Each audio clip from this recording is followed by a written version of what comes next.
Israël nous sont donnés de la part de notre Seigneur Jésus-Christ. Amen. Soyez les bienvenus. Nous sommes le 5e dimanche après Pâques. Et un dimanche qui porte lui aussi un nom, le nom de Rogaté. Rogaté signifie prier. Prier, c'est le mot d'ordre de notre célébration ce matin. Prier sans cesse le Seigneur, parce que notre Dieu est un Dieu qui aime que nous lui parlions, que nous lui amenions nos joies, nos tristesses, nos luttes, mais aussi que nous lui amenions finalement celles et ceux qui nous tiennent à cœur, nos frères et sœurs, nos amis, et celles et ceux avec qui on a peut-être du mal à vivre. Voici ce que déclare le psalmiste dans le psaume 66. « Béni soit Dieu qui n'a pas écarté de lui ma prière, ni de moi sa fidélité. » Amen. Ce dimanche est pour nous aussi l'occasion de vivre un temps fort d'église. Nous accueillons et nous installons ce matin le nouveau conseil presbytéral. Nous l'installons dans ses fonctions. Et je suis particulièrement reconnaissant que ça se fasse aujourd'hui, que ça se fasse sous cet appel et sous cette exhortation à la prière. Dans l'évangile de Luc 21, verset 36, Jésus dit « Ne vous endormez pas, priez en tout temps afin que vous ayez la force d'échapper à tout ce qui doit arriver et que vous ayez la force de vous présenter debout devant le Fils de l'homme. » Ce pourrait être un mot d'ordre pour chacun d'entre nous dans notre vie de chrétien, notre vie spirituelle, et ça pourrait être le mot d'ordre pour les 3 prochaines années pour notre conseil, qu'en toute occasion, nous remettons notre vie, nos projets entre les mains de Dieu, et qu'à travers la prière, il nous guide et nous fortifie jour après jour. Et pour faire corps ensemble, ce matin, nous vous proposons de participer à la table du Seigneur en célébrant la Sainte Seine. Prions.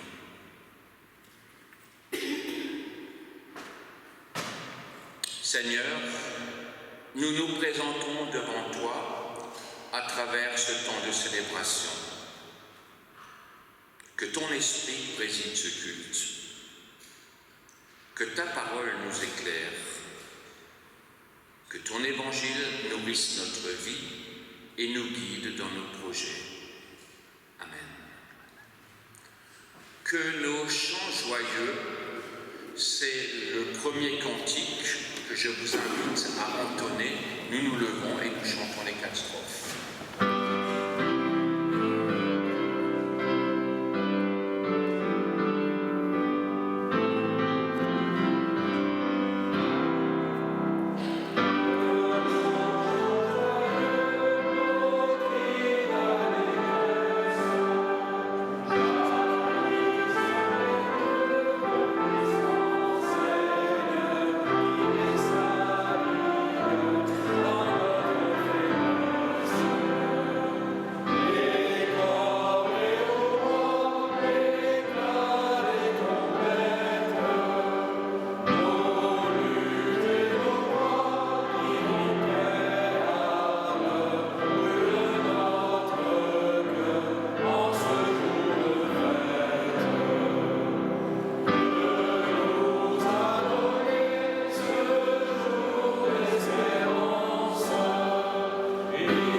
Écoutez le psaume 95. Venez, crions au Seigneur notre joie, faisons une ovation à notre rocher, notre sauveur. Présentons-nous devant lui, chantons notre reconnaissance, faisons-lui une ovation en musique. Le Seigneur est le grand Dieu, le grand roi qui domine les dieux. Il dispose des profondeurs de la terre et le sommet des montagnes est à lui. À lui la mer, puisqu'il l'a faite, et la terre qu'il a façonnée. Inclinons-nous, courbons-nous, mettons-nous à genoux devant le Seigneur, notre Créateur. Notre Dieu, c'est lui. Nous sommes le peuple dont il est le berger. Le troupeau que sa main droite conduit aujourd'hui, puissiez-vous entendre ce qu'il dit. Amen. Amen. Et nous chantons le cantique magnifique et le Seigneur.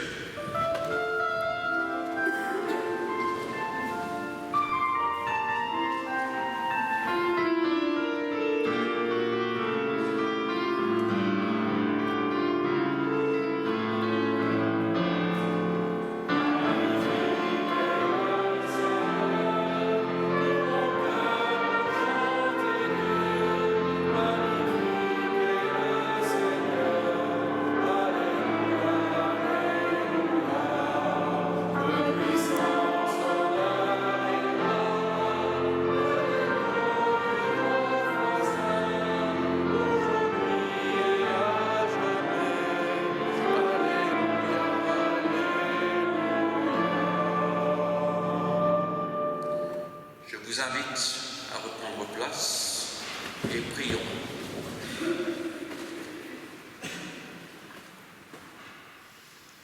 Seigneur, tu le sais, nous sommes souvent chargés du poids de nos soucis, du poids de nos responsabilités, de notre travail. Nous sommes aussi souvent chargés du poids de nos faiblesses et de nos limites, du poids de la souffrance, des déceptions, des blessures, des séparations, des ruptures. Et parfois se rajoute encore la peur de tout ce qui risque encore de nous tomber dessus. Seigneur, nous sommes chargés par toutes les choses qui se passent autour de nous, que nous ne comprenons pas, qui nous révoltent et devant lesquelles nous nous sentons impuissants. Toutes ces choses, nous te les apportons dans notre prière. Tu nous connais, tu nous aimes, tu nous comprends. Devant toi, nous pouvons te nommer tous les fardeaux qui pèsent et qui nous empoisonnent la vie. Nous faisons silence.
Seigneur, nous te prions, décharge-nous de tout fardeau insupportable.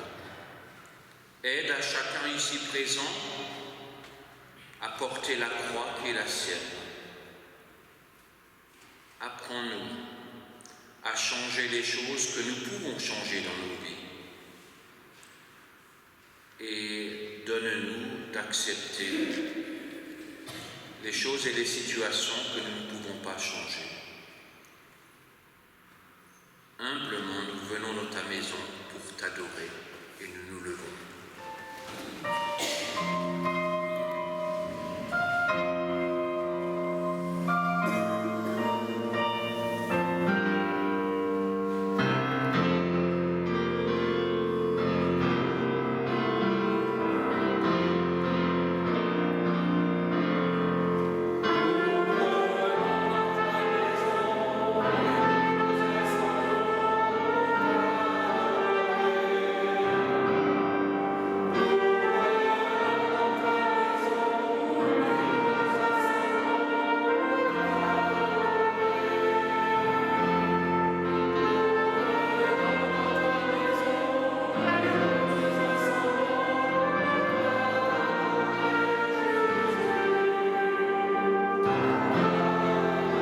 fort et courageux.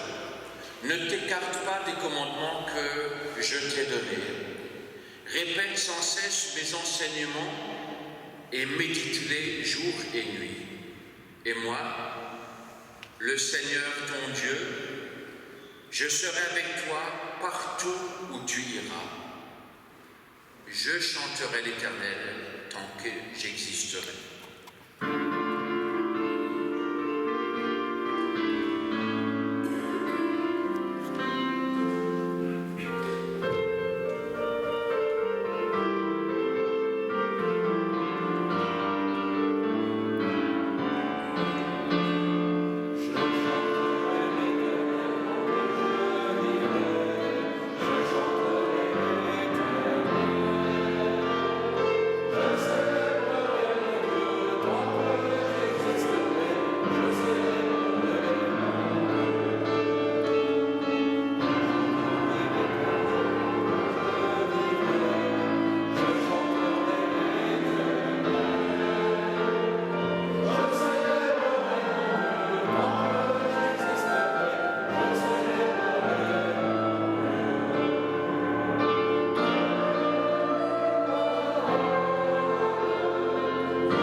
Seigneur, il est bon de pouvoir te parler en toute confiance.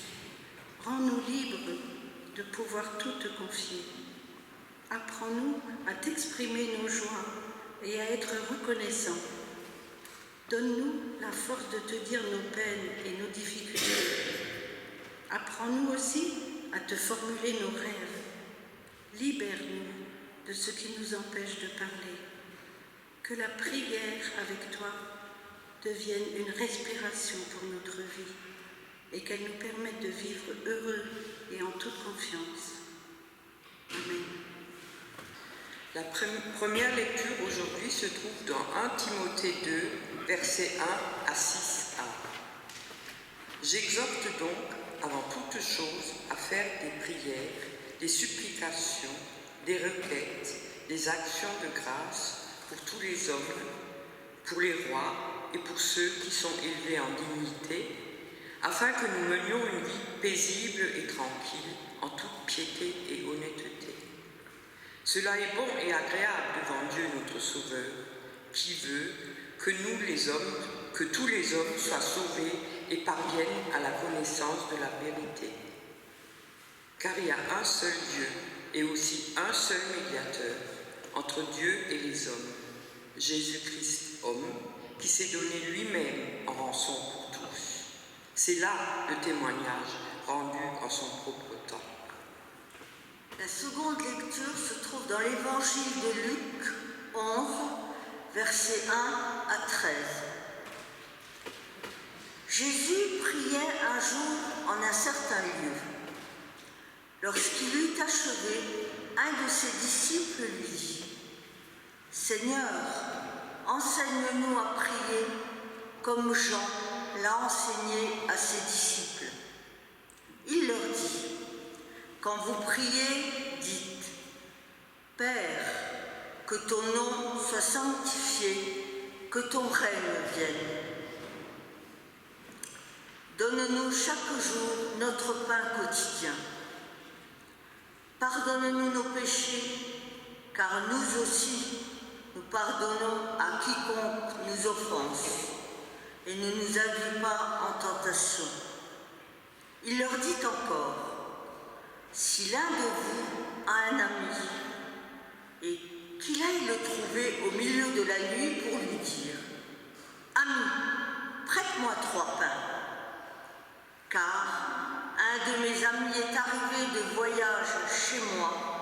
et je n'ai rien à lui offrir.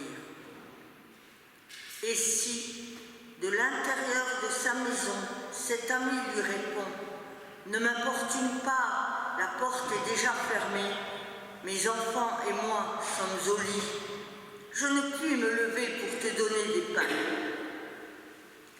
Je vous le dis, même s'il ne se levait pas pour les lui donner parce que c'est un ami, il se lèverait à cause de son importunité et il lui donnerait tout ce dont il a besoin.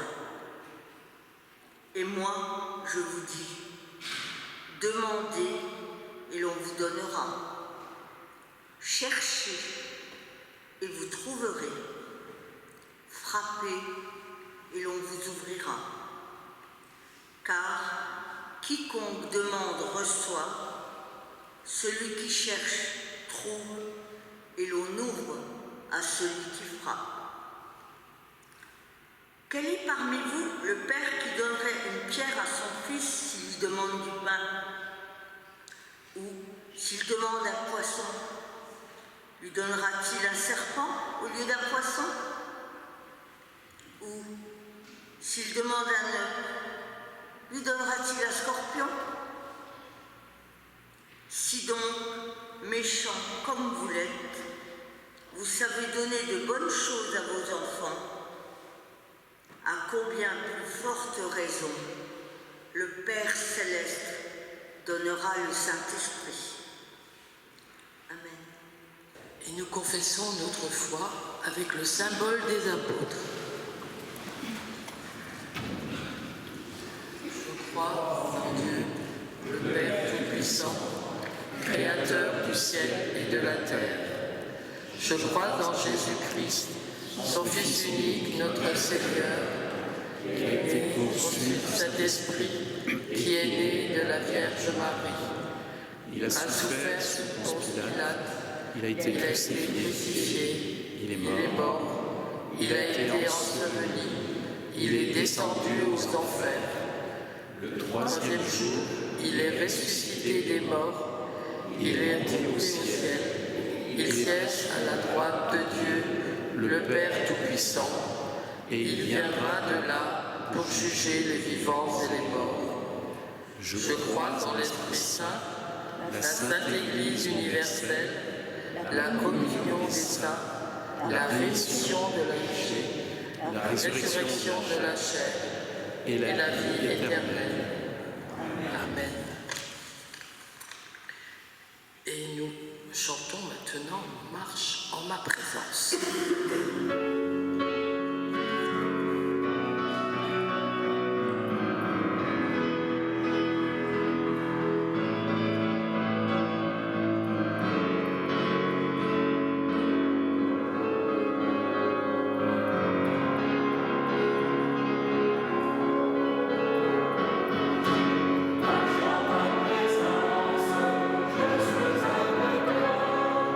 Lorsque tu avances,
Le texte de ce matin est un passage de l'Ancien Testament. J'imagine qu'il est relativement connu. Le contexte, c'est Moïse a laissé son peuple depuis près de 40 jours au pied du mont Sinaï. Lui-même est monté au sommet. Il est en dialogue, en prière avec Dieu. Et c'est un moment important dans sa vie, aussi dans celle du peuple, puisque Dieu s'apprête à lui donner les 2 tables de la loi, symbole de l'alliance qu'il veut conclure avec son peuple. Et voilà, 40 jours, c'est long, trop long pour le peuple. Le peuple craint qu'il ne soit arrivé quelque chose à Moïse, alors il se laisse aller à ses propres pulsions, rassemble ses ressources pour se fabriquer un dieu sous la forme d'un veau d'or. Le veau d'or, au moins, le peuple peut le maîtriser. Il peut le garder près de lui. Il peut se prosterner devant cette statuette. Alors, c'est un déferlement frénétique qui ne passe pas inaperçu aux yeux ni aux oreilles de Dieu et aussi de Moïse. Écoutons la réaction en Exode 32, les versets 7 à 14. Alors le Seigneur dit à Moïse, « Redescends tout de suite, car ton peuple, que tu as fait sortir d'Égypte, a commis un grave péché. Ils se sont bien vite détournés du chemin que je leur avais indiqué.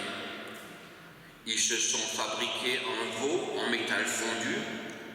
Ils se sont prosternés devant lui et lui ont même offert des sacrifices. Ils ont même dit, « Voici ton Dieu Israël, celui qui t'a fait sortir d'Égypte. » Eh bien, j'ai vu ce que vaut ce peuple. Ce sont tous des rebelles. Alors laisse-moi intervenir, et dans ma colère je les exterminerai.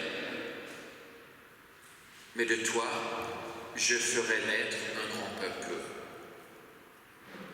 Moïse supplie alors le Seigneur son Dieu et lui demanda de s'apaiser en disant, « Seigneur, pourquoi déchaîner ta colère contre ton peuple ? Surtout après avoir déployé ta force, ta puissance irrésistible pour le faire sortir d'Égypte. Si tu agis ainsi, les Égyptiens diront, c'est par méchanceté que le Seigneur a fait sortir les Israélites de notre pays, c'était pour les massacrer dans la région montagneuse, pour les faire disparaître de la surface de la terre. Apaise ta colère. Renonce à faire du mal à ton peuple et souviens-toi d'Abraham, d'Isaac, de Jacob, tes serviteurs, à qui tu as fait ce serment solennel. Je rendrai vos descendants aussi nombreux que les étoiles. Je leur donnerai le pays que j'ai promis et ils le posséderont pour toujours. Alors, le Seigneur renonça à faire à son peuple le mal dont il l'avait menacé. Amen. Chers frères et sœurs en Christ, j'avoue avoir un peu de mal à comprendre ce passage. Et la première impression, la première question qui me vient à l'esprit, c'est « Mais qui est qui dans ce texte ?» Le peuple. Est-il celui de Dieu ou est-il celui de Moïse? On se le renvoie comme une balle de ping-pong. Alors le constat est sans appel. Le peuple est rebelle, c'est Dieu qui le constate. Lorsqu'il voit du haut de la montagne ce peuple se prosterner et danser devant une statuette que ce peuple s'est lui-même construite. Et Moïse ne réfute pas ce constat. Mais du coup, plus personne ne se réclame de ce peuple. Dieu dit à Moïse, redescends tout de suite, car ton peuple, que tu as fait sortir d'Égypte, a commis un grave péché. Et Moïse lui répond, mais pourquoi déchaîner ta colère contre ton peuple, surtout après l'avoir fait sortir d'Égypte? C'est comme si Moïse disait à Dieu, ah non, non, non, non, non, tu ne vas pas me le refiler aussi facilement. Et puis souviens-toi, c'est toi qui l'as fait sortir d'Égypte. D'ailleurs, ça n'est pas passé inaperçu. Tu y as mis tout ton cœur, tu as déployé ta force et ta puissance irrésistible. Autre bizarrerie, Dieu prie l'homme, Moïse. Il dit, laisse-moi intervenir, et dans ma colère, je vais l'exterminer. Et c'est Moïse qui raisonne Dieu. Calme-toi, pourquoi déchaîner ta colère contre ton peuple? On a l'impression là que les rôles sont inversés. Et dernière bizarrerie, cette proposition qui, je vous l'avoue, me rend mal à l'aise. Je les exterminerai, dit Dieu. Et il propose à Moïse, mais de toi, je ferai naître un grand peuple. Heureusement pour le peuple et heureusement pour nous que Moïse est fort et qu'il résiste à cette proposition. Mais là, franchement dit, Dieu surprend par sa faiblesse. Il se laisse tellement emporter qu'il en oublierait ses promesses, celles qu'il a faites à ses serviteurs, Abraham, Isaac et Jacob. Voilà donc les premières impressions qui peuvent rendre mal à l'aise face à ce dialogue pour le moins étonnant. Et je voudrais rester sur cette proposition indécente qui a été faite à Moïse. Je les exterminerai et je ferai naître de toi un grand peuple. N'est-ce pas une proposition alléchante pour Moïse? Il deviendra alors le nouvel Abraham. Et fini les critiques de ce peuple retors, rebelle, qui n'en fait qu'à sa tête. Et puis quel honneur! Quel honneur d'avoir été l'élu, le choisi par Dieu lui-même pour un projet si noble et si pur. C'est tellement tentant. Mais c'est parce que c'est tellement tentant que ça nous met mal à l'aise. Personnellement, ça me rappelle à la troisième tentation de Jésus lorsque le diable l'emmène aussi au plus haut d'une montagne et lui montre tous les royaumes du monde et leur splendeur et lui promet de les lui donner s'il se prosterne devant lui. Je crois que la proposition de notre texte de ce matin est tout aussi déroutante. Et quitte à vous étonner, je me pose la question. Qui parle avec Moïse? Alors le texte est clair. On nous dit que c'est Dieu qui lui parle. Alors je pose la question différemment. Qu'entend-il, Moïse, lorsqu'il voit la désolation dans laquelle s'est mis le peuple lui-même en étant infidèle et en désobéissant à la parole de Dieu? Qu'entend-il lorsqu'en lui la colère justifiée, cette colère monte jusqu'au point de pouvoir imaginer de laisser tomber ce peuple fou et ingérable, de le laisser se dépatouiller tout seul face à la colère de Dieu? Qu'entend-il lorsque ce n'est plus la tête qui dirige, mais que ce sont la fureur, la colère qui se niche au fond des entrailles, pour celles et ceux qui suivent le partage biblique sur la lettre des Éphésiens, je rappelle cette recommandation d'Éphésiens chapitre 4 versets 26 et 27. Mettez-vous en colère, d'accord, mais ne péchez pas. Que votre colère s'apaise avant le coucher du soleil et ne donnez pas au diable l'occasion de vous dominer. Peut-être avons-nous ici un premier enseignement sur la question de la prière. Prier, c'est un dialogue avec notre Dieu, certes. Mais prier, c'est autant parler que de se mettre à l'écoute. Mais qu'entendons-nous dans notre prière? Ce n'est pas comme si quelqu'un était à côté de nous, que nous entendrions parler distinctement et nous dire clairement les choses. Au mieux, nous vivons des instants durant lesquels les projets de notre vie s'éclaircissent.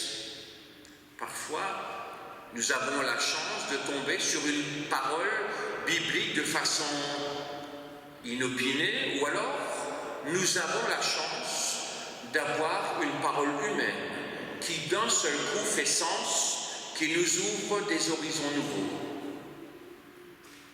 Parfois, c'est aussi une sorte de questionnement, de cheminement intérieur dans lequel Dieu nous guide pas à pas, mais ce n'est pas toujours le cas. Il y a souvent aussi nos émotions qui font obstacle à ce dialogue que nous essayons de cultiver, d'entretenir avec notre Dieu. Et nos émotions peuvent troubler ces instants de rencontre. C'est ainsi que j'imagine la retraite de Moïse sur le mont Sinaï, durant lequel il dialogue avec Dieu et durant lequel aussi il apprend ce que fait son peuple en bas. Il doit résister à toutes ces autres voix qui se lèvent et qui risquent de brouiller le message qu'il peut entendre de Dieu. Je crois que Moïse doit lutter contre la tentation la plus naturelle, qui est la colère. La colère qui pourrait le pousser à envisager la destruction du peuple, ce peuple qui fait n'importe quoi, à peine a-t-il tourné le dos. Prier, en premier lieu, c'est apprendre à maîtriser ses émotions, que ce soit la colère, que ce soit la peur, que ce soit la déception ou tout autre ressentiment. Quand j'ai fait une retraite à la communauté de Pomerol, une des liturgies commence par « que tout se taise, que tout s'apaise ».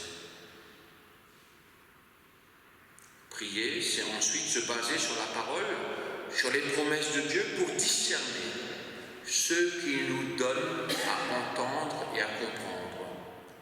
Et je trouve édifiant les arguments de la prière de Moïse. Premier argument, Seigneur, quel Dieu veux-tu être devant les nations? Veux-tu qu'on dise de toi que tu es celui qui a fait sortir le peuple d'Égypte pour le massacrer dans la région montagneuse? Mais ça ne correspond pas à ce que tu dis vouloir être, et surtout ça ne correspond pas à ce que nous avons expérimenté avec toi jusqu'à présent. Et puis, second argument, mais quel est ce Dieu qui ne tiendrait pas ses promesses? Souviens-toi. Souviens-toi de ce que tu as promis à tes serviteurs. Abraham, Isaac et Jacob. C'est à eux que tu as promis un peuple nombreux et une terre promise. En d'autres termes, si toi, Seigneur, tu ne tiens pas tes promesses, mais comment veux-tu que nous, les humains, nous puissions tenir les nôtres? Moïse prend Dieu à sa propre parole pour susciter sa bienveillance et le rappeler à ses promesses. Ce texte nous dit beaucoup de choses sur la force de la prière. La prière transforme, apaise en premier lieu celui qui prie, mais elle transforme aussi et apaise celui qui écoute, à savoir Dieu. Dieu reste pour nous un grand mystère. Et je retiens encore ce que nous avons découvert lors de la dernière étude biblique aux Éphésiens et qui va dans le sens de ce texte. Notre attitude face à Dieu ne lui est pas égale. La Bible nous dit que nous pouvons littéralement rendre Dieu malade par nos errances. Nous pouvons l'attrister, mais nous pouvons aussi le faire changer d'avis par nos prières justes et engagées. Nous pouvons susciter la colère, mais nous pouvons aussi susciter sa bienveillance. Par la prière, Moïse résiste à la colère, à la déception et à l'envie d'étriper le peuple. En résistant à cette voix en lui qui lui propose de tout recommencer par lui, sans ce peuple rebelle, il résiste aussi à la tentation de la facilité. Il renonce, lui, à se prosterner devant le veau d'or. Par la prière, il apprend à intercéder pour le peuple, en faisant appel à la fidélité de Dieu et à sa bienveillance, et se base sur les promesses que Dieu a faites à son peuple. Et il rappelle que c'est seulement sur cette base que Dieu peut et doit conclure son alliance avec son peuple. Regardez, priez vous aussi dans vos vies personnelles.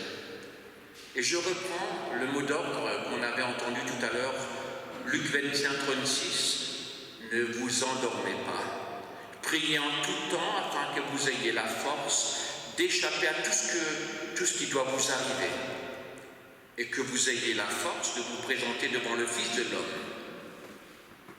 Et je le redis, ça pourrait être un mot d'ordre pour le conseil, pour les 3 prochaines années, parce que les défis qui vous attendent, qui nous attendent, seront importants.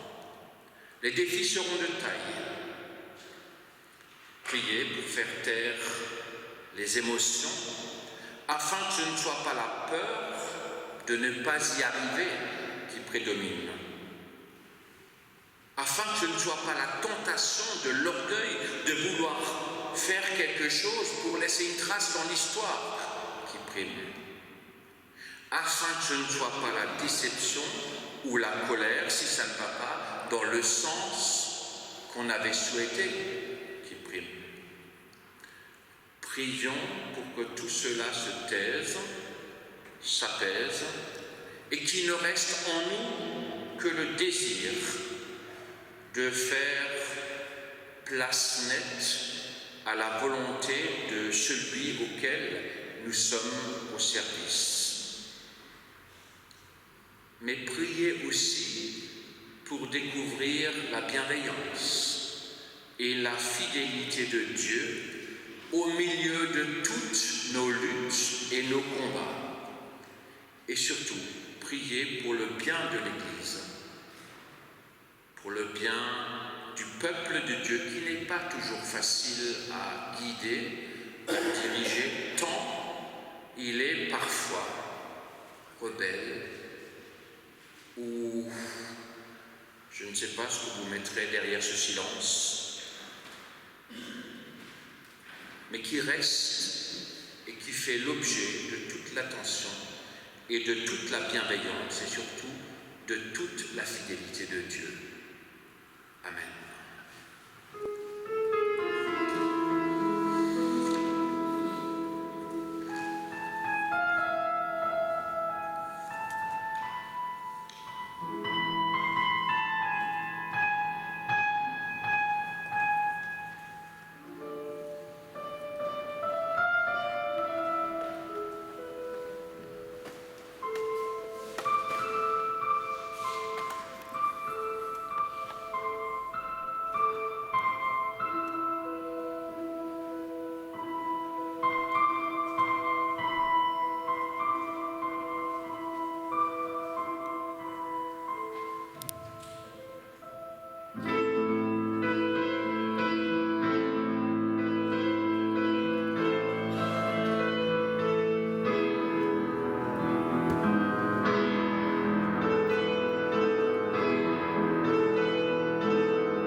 Bertrand, notre pasteur, d'avoir préparé notre culte et de le présider. Merci aussi à l'équipe qui a contribué à l'animation de la liturgie par la musique, les lectures, la projection et la vidéo. Voici les événements de la semaine prochaine. Mardi 7 mai à 14h, café partage, et à 20h, atelier biblique, salle Albert Schweitzer. Le sujet du jour sera la lettre aux Éphésiens, chapitre 5, les versets 1 à 14. Vendredi 10 mai à 17h, réunion du groupe de prière interconfessionnel, toujours à la salle Albert Schweitzer. Dimanche 12 mai, culte à 10h30 et baptême de Mylon Keberle-Faucon. Florence accueillera les enfants du jardin biblique dès 10h15. Maintenant, je vais rappeler quelques dates importantes pour les semaines à venir. Le dimanche 19 mai, le culte commun de confirmation aura lieu cette année à Amnéville. Et c'est un culte auquel notre pasteur est invité à participer, tout comme vous si vous le souhaitez. Néanmoins, le culte de Pentecôte sera assuré à Thionville à 10h30. Le samedi 1er juin, journée annuelle du groupe interconfessionnel d'Orny à Peltre, les inscriptions sont à prendre auprès de Marivonne Ludman avant le 15 mai. Et le samedi 1er juin, toujours à 16h, ici au Temple, concert événement du groupe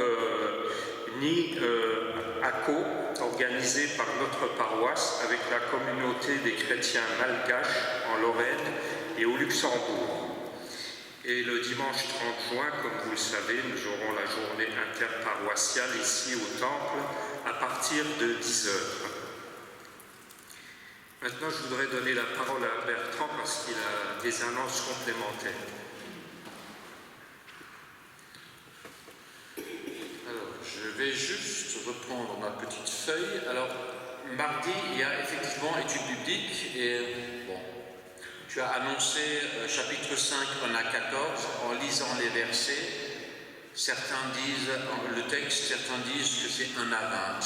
Voilà, alors, lisez jusqu'à 1 à 20 et puis on verra, mardi soir. Le thème c'est « Vivre en enfant de lumière ».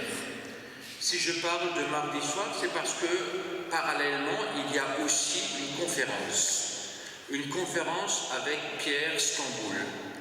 Et c'est une conférence sur le Moyen-Orient, sur la défense des droits des Palestiniens.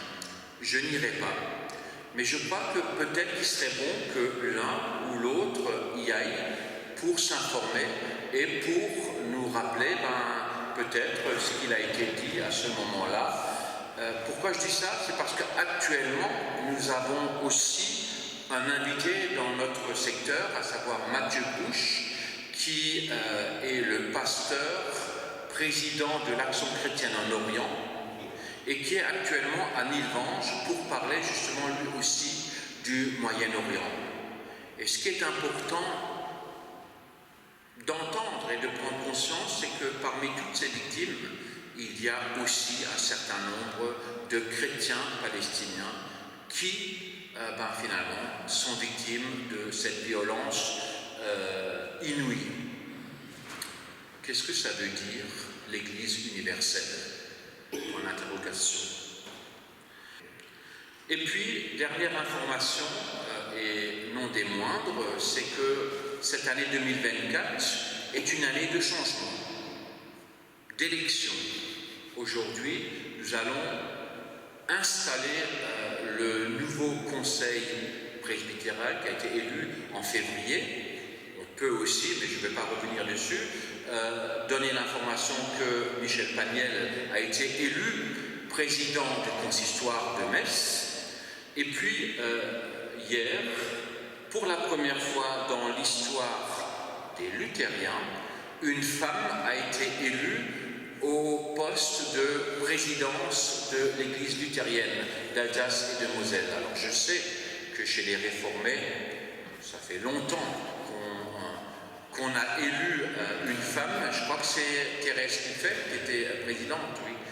Voilà, donc, mieux vaut tard que jamais, les luthériens ont une femme, et non la moindre, puisqu'il s'agit de Isabelle Gerbert. Alors, il faut le dire. Comment dire, les élections étaient serrées. Il y avait 2 hommes et 2 femmes. Un des candidats s'est retiré il y a 2 semaines, restait en lice un homme et 2 femmes. Et durant les élections, en fait, ce sont les 2 femmes qui ont eu le plus de voix et qui ont pu arriver au 2e tour. Et finalement, c'est Isabelle Gerbert qui a été élue. Pour moi, c'est une très bonne nouvelle qu'une femme soit élue. Pourquoi? Parce que quand on relit leur programme, ce sont précisément elles qui avaient, un projet spirituel pour notre Église, et je crois que c'est de cela dont nous avons besoin actuellement pour renouer avec la base. Voilà. Alors, juste pour information, les élections continuent, puisqu'en juin, nous aurons un synode électif et où nous élirons le président de l'EPRAL. Pour l'instant, je crois qu'il n'y a qu'un seul candidat, c'est Pierre Magnier de la Croix, qui est candidat à sa propre succession. Et ensuite, dernier point, c'est qu'en septembre, les deux entités, EPRAL et EPCAL, auront leur président. Et en septembre, on choisira qui sera président de l'UEPAL, c'est-à-dire de l'union des deux églises. Peut-être, qui sait, y aura-t-il un miracle et que l'église minoritaire qu'est l'EPRAL aura un jour un candidat à la tête de l'UEPAL. À voir. Voilà. Merci Bertrand.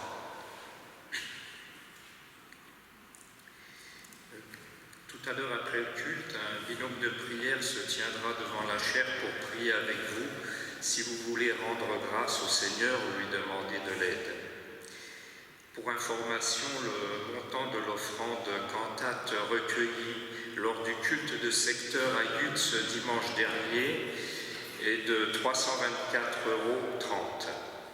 Cette offrande était destinée au projet ABC Climont. Ce projet sait s'exercer à l'art de la rencontre. ABC Climont donne une place importante à l'accueil des groupes de l'UEPAL. Par exemple, des week-ends pour les conseils presbytéraux, retraites de catéchumènes, sorties pour des groupes de travail. Encore merci pour votre générosité. C'est maintenant le moment de l'offrande. Nous pouvons par notre don manifester que Christ est vraiment le Seigneur de notre vie.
Je vous invite à la prière.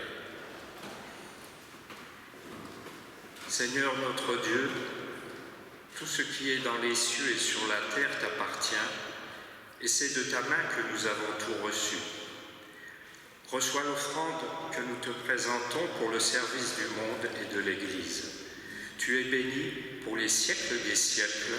Amen. C'est le moment maintenant de recevoir le conseil presbytéral et de l'installer dans ses fonctions.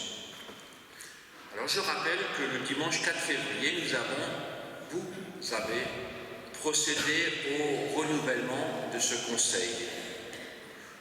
Aujourd'hui, nous voulons rappeler qui fait partie de ce conseil et quelle est la fonction de chacun. Denis Schwitzer a été élu président du conseil. Hélène Saïter a été élue vice-présidente. Gérard Weber, trésorier. Raoul Djetan, trésorier adjoint, Michel Paniel, secrétaire, Florence Bach, secrétaire adjointe, Monique Leclerc, conseillère, Cathy Stark, conseillère, Sébastien Balzer, conseiller, Gérard Deléan, conseiller. Et je rappelle aussi que Hubert Weiss a été coopté par le Conseil. Alors, il aura un droit de conseil à défaut d'avoir le droit de vote. J'invite maintenant le Conseil à venir me rejoindre.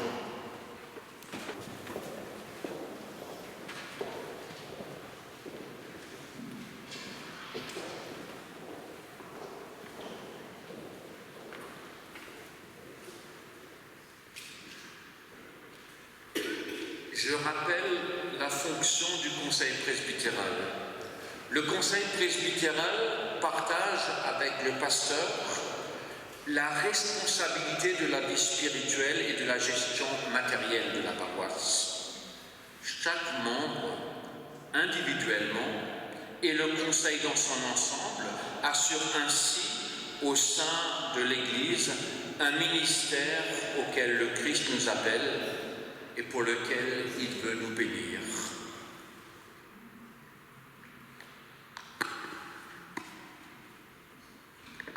Alors je m'adresse à vous, mon temps.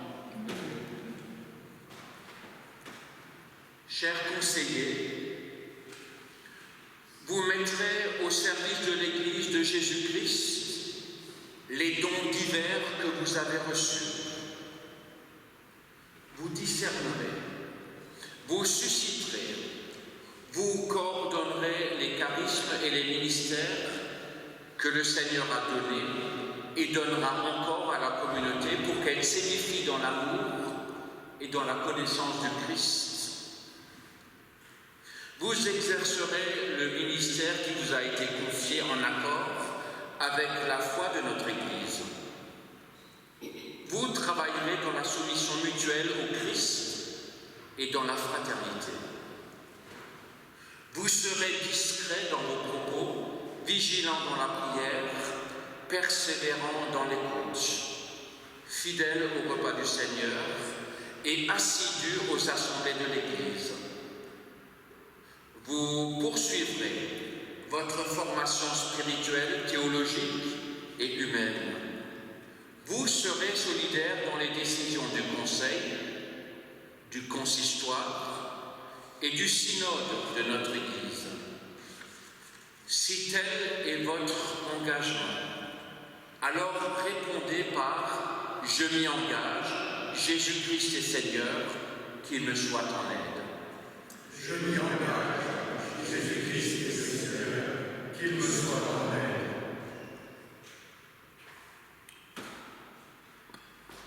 Nous venons d'entendre leur engagement comme conseillers presbytéraux. Alors je m'adresse à vous, Assemblée, et je vous demande de vous lever. Voulez-vous prier? Voulez-vous travailler avec eux au service du Christ? Si tel est votre engagement, alors vous aussi dites « Jésus-Christ est Seigneur, qu'il nous soit en aide ».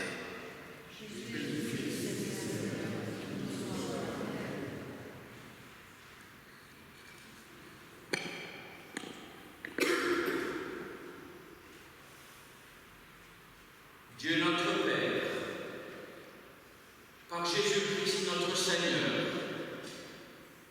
accorde et renouvelle ton Esprit Saint à nos frères et sœurs que nous recevons, que nous établissons comme conseillers presbytéraux dans ton Église. Donne à ce conseil d'accomplir humblement et fidèlement le service auquel tu l'appelles, pour qu'il garde ton peuple dans la communion fraternelle, dans l'unité du corps de Christ et dans l'accomplissement de sa mission. Amen. Église Réjouis-toi pour les ministres que le Seigneur te donne. Et vous, membres du Conseil, rappelez-vous, vous n'êtes pas seuls. Je vous invite à manifester votre joie. Vous pouvez applaudir si le cœur vous en dit.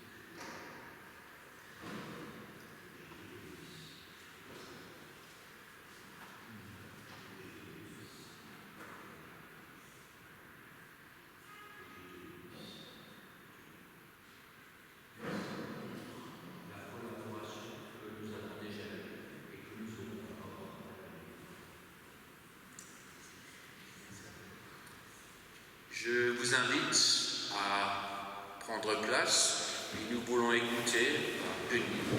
Il y a certainement beaucoup de choses à nous dire.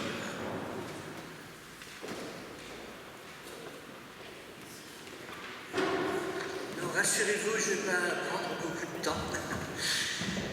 Nous avons, comme nous a dit Bertrand, quelques défis de taille devant nous et nous avons du pain sur la planche. Alors, très rapidement, sur le plan matériel et immobilier, il y a la réfection du temple qui pourrait être d'actualité, il y a le devenir du presbytère, il y a la toiture du foyer à refaire. Sur le plan spirituel, il y a l'évangélisation, il y a l'ouverture aussi de notre communauté à d'autres personnes, à d'autres populations aussi. Il y a tout le travail de secteur, tout ça, c'est des choses qu'il va falloir mettre pas seulement en place, il y a des choses qui sont déjà en place, mais à faire fructifier. Et donc, si nous regardons nos propres forces, c'est quasiment impossible à faire tout cela. Mais si nous écoutons la voix de Dieu pour nous guider dans ce qui est juste à ses yeux, c'est-à-dire l'écouter au travers de sa parole, l'écouter dans la prière, comme on en a parlé déjà tout à l'heure, et dans les conseils aussi des frères et des sœurs. Alors, toute chose est possible et il y a de l'espoir. Alors, le conseil presbytéral n'est qu'un outil pour faire fonctionner notre communauté. Chacun d'entre nous, chacun d'entre vous a un rôle à jouer et une place à prendre afin que notre communauté soit vivante et qu'elle donne envie à chacun et à d'autres de partager ce trésor qu'est cette relation personnelle avec Dieu. C'est le travail du conseil, mais c'est le travail de toute la communauté. C'est le travail de vous aussi. Alors, Jésus-Christ est Seigneur, qu'il nous soit en aide. Je vous invite maintenant à nous préparer pour le repas du Seigneur. Nous prions. Il est juste et bon de te louer, toi, notre Dieu, notre Père. Il est juste et bon que nos voix s'élèvent pour te louer, pour te chanter. Nous n'étions rien. Toi, tu as fait de nous tes enfants. Nous avions perdu le chemin, nous étions détournés de toi. Mais toi, dans ta bienveillance, tu nous as fait revenir, tu nous as ouvert grand les bras pour nous accueillir. Et maintenant, tu dresses la table devant nous. et tu ne nous offres pas simplement du pain et du vin, mais tu t'offres toi-même, afin que nous soyons nourris, fortifiés,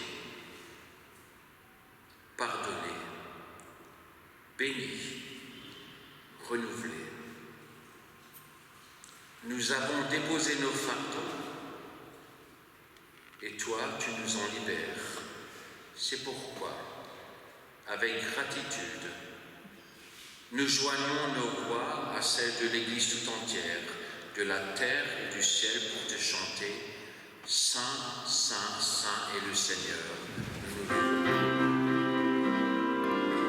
Nous nous levons.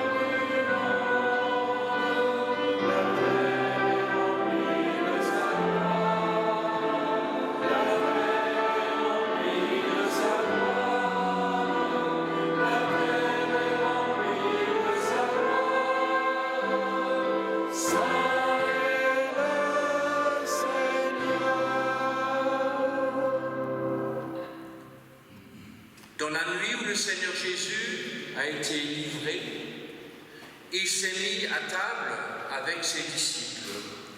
Après avoir rendu grâce, il a pris le pain, le rompit et le leur donna en disant « Ceci est mon corps, donné pour vous. Prenez et faites ceci en mémoire de moi. » Il prit ensuite la coupe et après avoir rendu grâce, il la leur donna en disant « Cette coupe est la coupe de la nouvelle alliance, en mon sang répandu pour vous tous, pour le pardon du péché. Prenez, buvez-en tous et faites ceci en mémoire de moi. » Dieu notre Père à tous, envoie ton Esprit Saint sur ce pain et sur ce vin, et remplis-les de la plénitude de notre Seigneur Jésus-Christ. Que ton Esprit se pose sur nous, nous transforme, nous façonne, afin que nos vies correspondent à celui dont nous partageons maintenant la vie et la nourriture.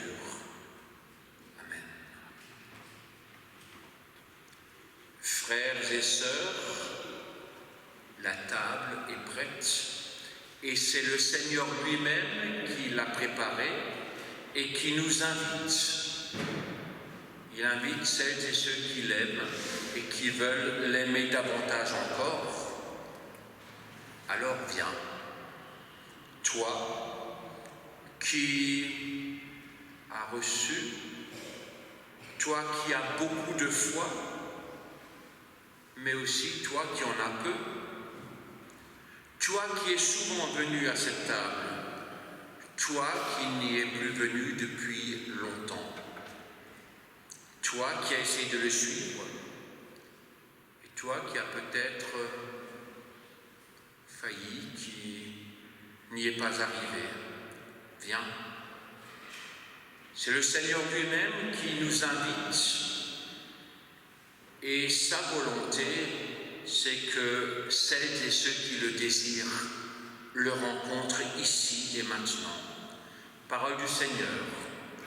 Voici, je me tiens à la porte et je frappe. Si quelqu'un entend ma voix et m'ouvre, j'entrerai, je mangerai avec lui et lui avec moi. Venez, tout est prêt, formons un cercle pour participer au repas du Seigneur.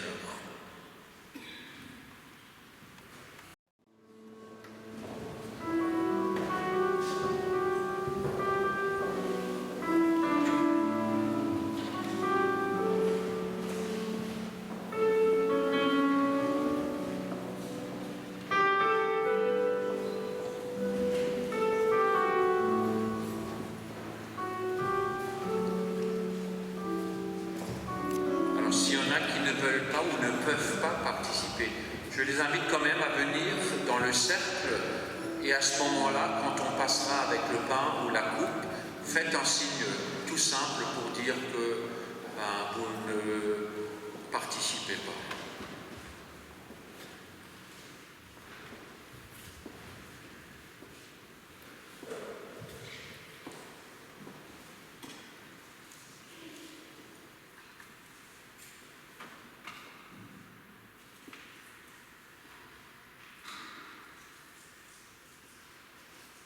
Celui que l'univers entier ne pouvait contenir est présent aujourd'hui dans ce pain.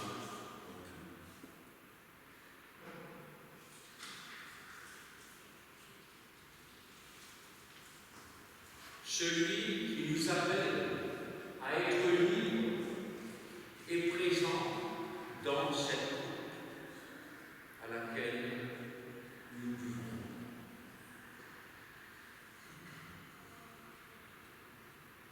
Dans ce pain et ce vin, c'est Dieu qui se fait proche de nous pour que nous puissions venir à lui.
Seigneur Jésus, tu as mis ta vie entre nos mains afin que nous mettions la nôtre entre les tiennes.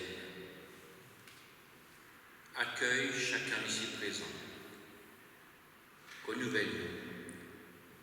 Revifie-nous. Ce que nous étions fait désormais partie du passé.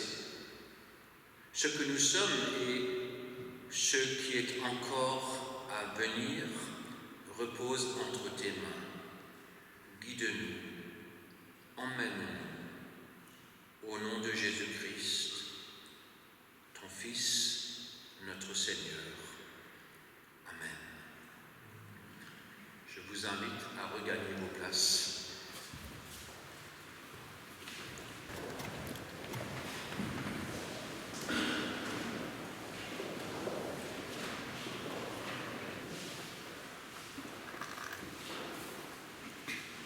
Je vous invite à la prière.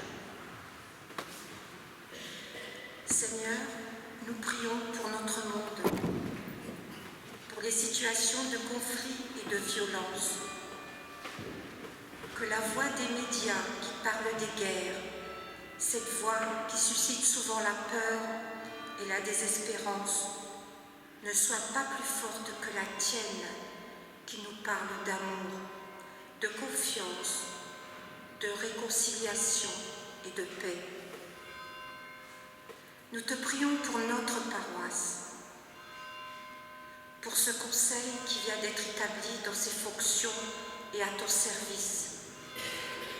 Donne-lui la force et le courage d'être fidèle à ton évangile dans la mission que tu lui confères. Donne à chaque fidèle le souci d'œuvrer pour l'édification de ton corps dans ce monde, afin que ta lumière soit portée et témoignée auprès de celles et ceux qui te cherchent. Qu'ensemble, nous puissions par la prière chercher et suivre ta volonté. que dans cette collaboration soient révélés tous les projets que tu as formés pour nous tous. Parce que tu es notre guide et que nous sommes ton peuple, que nous voulons dire ensemble, unis dans cette même espérance, notre Père, qui es aux cieux, que ton nom soit sanctifié, que ton règne vienne, que ta volonté soit faite sur la terre comme au ciel. Donne-nous aujourd'hui notre pain de ce jour. Pardonne-nous nos offenses, comme nous pardonnons aussi à ceux qui nous ont offensés. Et ne nous laisse pas entrer en tentation, mais délivre-nous du mal. Car c'est à toi qu'appartiennent le règne, la puissance et la gloire pour les siècles des siècles. Amen. Je vous invite à chanter Dieu qui nous appelle à vivre.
Recevez la bénédiction de la part de notre Seigneur. Que le Dieu Tout-Puissant, en bienveillance, en amour, vous bénisse et vous garde, qu'il vous fasse sentir sa tendresse et sa présence à vos côtés, dans tous vos combats, dans toutes vos luttes. Allez maintenant, soyez sûrs de sa présence et de sa fidélité, et soyez les témoins de son amour, les témoins de son évangile, là où il vous place. Vivez dans sa paix, vivez en paix les uns avec les autres. Amen. Bon dimanche et à bientôt.